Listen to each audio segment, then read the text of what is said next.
آپ کی غزل کا یہ مطلع ہے، ناز برداریوں میں کچھ بھی نہیں، دوست ان یاریوں میں کچھ بھی نہیں، تو ہے گر رمز دل سے ناواقف، تیری دلداریوں میں کچھ بھی نہیں، اور ہی کوئی منتظم ہے یہاں، تیری تیاریوں میں کچھ بھی نہیں، گرد ہی گرد ہے کتابوں کی، گرد ہی گرد ہے کتابوں کی، اور الماریوں میں کچھ بھی نہیں، مرد ہونے کی آرزو کے سوا، اور اب ناریوں میں کچھ بھی نہیں، ایک مہلت ہے تندرستی کی، ورنہ بیماریوں میں کچھ بھی نہیں، عالم غیب اگر نہیں ہے الف، عیب سنساریوں میں کچھ بھی نہیں۔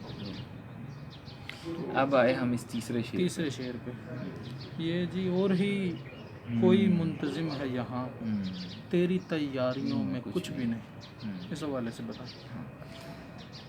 رضوان بھائی، آپ کو جون کا وہ شعر یاد ہوگا، سب ہیں مصروف انتظام مگر جانے کیا انتظام کر رہے ہیں۔ ہم سب انتظام کر رہے ہیں، آپ ہیں، آپ کا ٹاؤن ہے، آپ اس کا انتظام کرتے ہیں، پھر آپ کی ایک جاب بھی ہے، آپ اس جاب کا انتظام ہے، آپ کے پھر ایک گھر کا انتظام ہے، پھر ایک یہ فردی ہے انفرادی طور پر، پھر ایک اجتماعی ہے، کچھ اجتماعی نظام، سیاسی انتظامات چل رہے ہیں، جلوس ہو رہے ہیں، قومیں لڑ رہی ہیں، جنگیں لڑ رہی ہیں، بر اعظم جنگ عظیم ہو رہی، سب یعنی کہ ایک انتظام سا چل رہا ہے۔ تو جون نے تو یہ سوال کیا کہ آخر یہ انتظام کیوں؟ سب انتظام تو کر رہے ہیں، لیکن یہ انتظام لے کے کدھر جا رہے ہیں یہ کسی کو نہیں پتہ۔ سب ہے مصروف انتظام، مگر جانے کیا انتظام، انہیں پتہ ہی نہیں کہ وہ انتظام کر بھی کیا رہے ہیں، ان کی جو ویژن ہے وہ اتنا ہے نہیں۔ اب میں اس سوال کو تھوڑا سا بدل کے کر رہا ہوں، میں کہہ رہا ہوں کہ یار انتظام بھی اپنی جگہ، میں یہ کہہ رہا ہوں کہ وہ جو مصروف انتظام ہے نا، وہ یہی سمجھ لے کہ مصروف انتظام وہ نہیں ہے، کہ اصل منتظم وہ نہیں ہے۔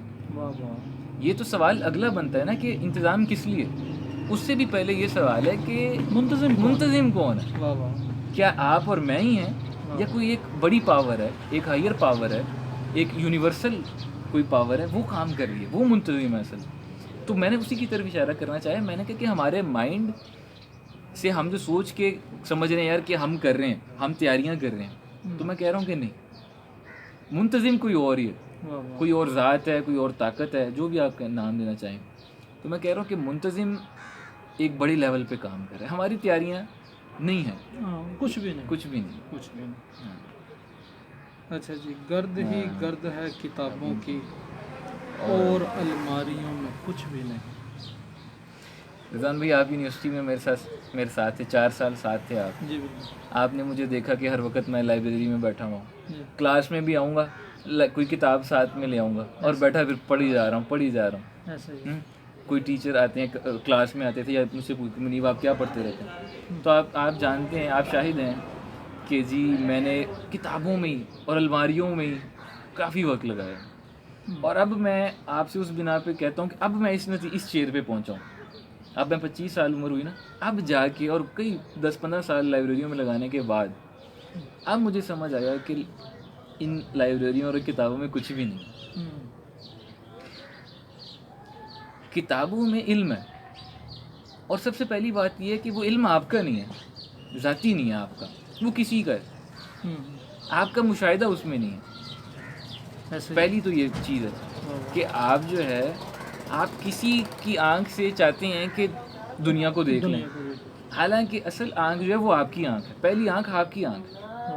اگر آپ اپنی آنکھ کے بجائے کسی اور کی آنکھ استعمال کریں تو اس کی کچھ بنیاد، اس کی کچھ حقیقت نہیں ہے، پہلی بات تو یہ ہے۔ دوسری بات یہ کہ چلیں آپ کسی کے تجربے سے سیکھنا بھی چاہیں کہ یار میں فلاں کے تجربے سے سیکھ لوں، تو اس میں بھی میں نے یہ کہنا چاہا کہ جو علم ہے نا، علم منزل نہیں ہے، علم آپ کو رستہ ضرور دکھا سکتی ہے، علم رستے کے روڑے پتھر دور، کنکر پتھر دور کر سکتی ہے، لیکن علم سے آپ نے پہنچنا معرفت پہ ہے، منزل معرفت ہے۔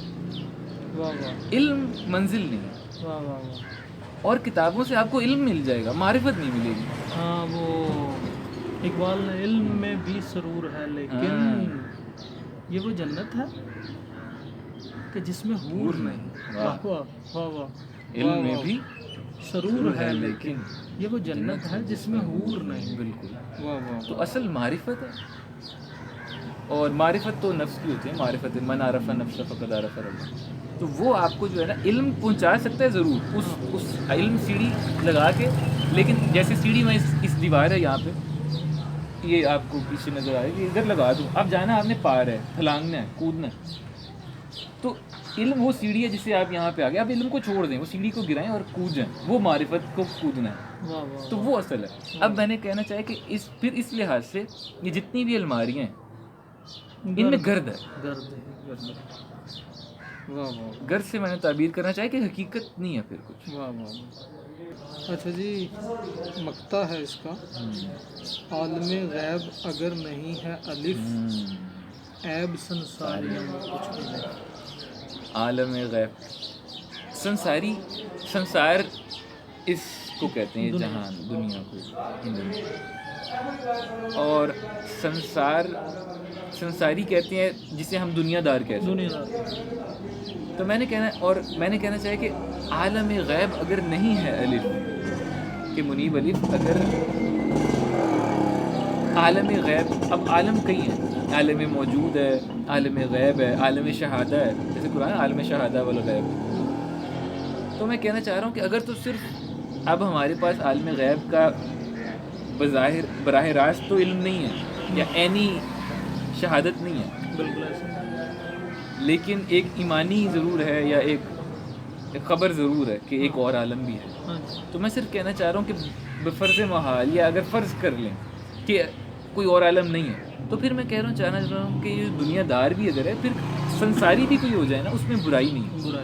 کیونکہ اس کے سامنے جو ہے وہ ہے سنسار، اور اس میں وہ چاہ رہا ہے کہ یار میں میکسیمم کام کروں، اس کے علاوہ کچھ ہے نہیں، تو کچھ برا نہیں ہے اگر عالم غیب نہیں ہے. لیکن اگر کوئی ہے، اگر کوئی ایسا عالم بھی ہے کہ جس کی انسان کو تگ و دو کرنی چاہیے، کچھ مل سکتا ہے، کچھ اس سے بڑھ کے بھی ہے، تو پھر کوئی عیب ہے. تو یہ شاعری کا یہی کمال ہے کہ شاعر جو ہے نا، وہ کوئی پریچر نہیں ہے، وہ کوئی مبلغ نہیں ہے، وہ کوئی دو ٹوک نہیں کہ 2 + 2 4 کلیہ نہیں دے رہا، وہ احتمال ہے. لیکن ہم اسے ویسے کلیہ دیکھنا چاہتے ہیں. ہمارا معاشرہ جو ہے وہ شاعر کو مطلب پریچر، ایک مبلغ، ایک کسی نظریے کا حامل، ایک مقصد کا حامل، ہم یہ دیکھنا چاہتے ہیں. حالانکہ شاعری ایسا نہیں ہے. ہاں، بعض ہو سکتا ہے اگر شاعری ایسا ہے جو کہ خود ہی مقصدیت کا شکار ہے، یا خود ہی وہ مقصدی ہے، اس کے ہو سکتا ہے کہ ہر شعری میں وہ دکھانا چاہ رہا ہے. مقصدیت پہ بھی آپ گفتگو کر رہے تھے، آپ نے بتایا کہ جیسے نیچر پہ بندہ رہے تو چین ملتا ہے اسے. تو مقصدیت اگر آپ اپنائیں تو بے چینی سی بڑھ جاتی. تو رضوان بھائی، آپ کچھ کہنا چاہیں یا کچھ؟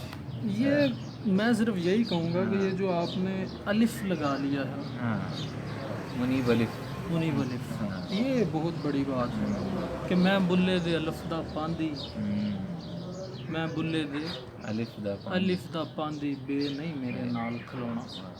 تو یہ جو آپ نے الف لگا لیا ہے، یہ بہت بڑی بات ہے. صحیح بات ہے. اور یہ الف ہر ایک کے لیے، یہ الف میرے لیے نہیں ہے، یہ سب کے لیے ہے. آپ کو پتہ ہے پہلے میں تخلص اکثر آپ سے کہتے تھے رضوان بھائی میں تخلص کیا کروں، کبھی فاتح، کبھی کون منیب احمد، کبھی منیب.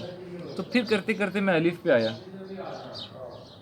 الف تک ہر کوئی نہیں آتا، الف تک ہر کوئی نہیں آتا.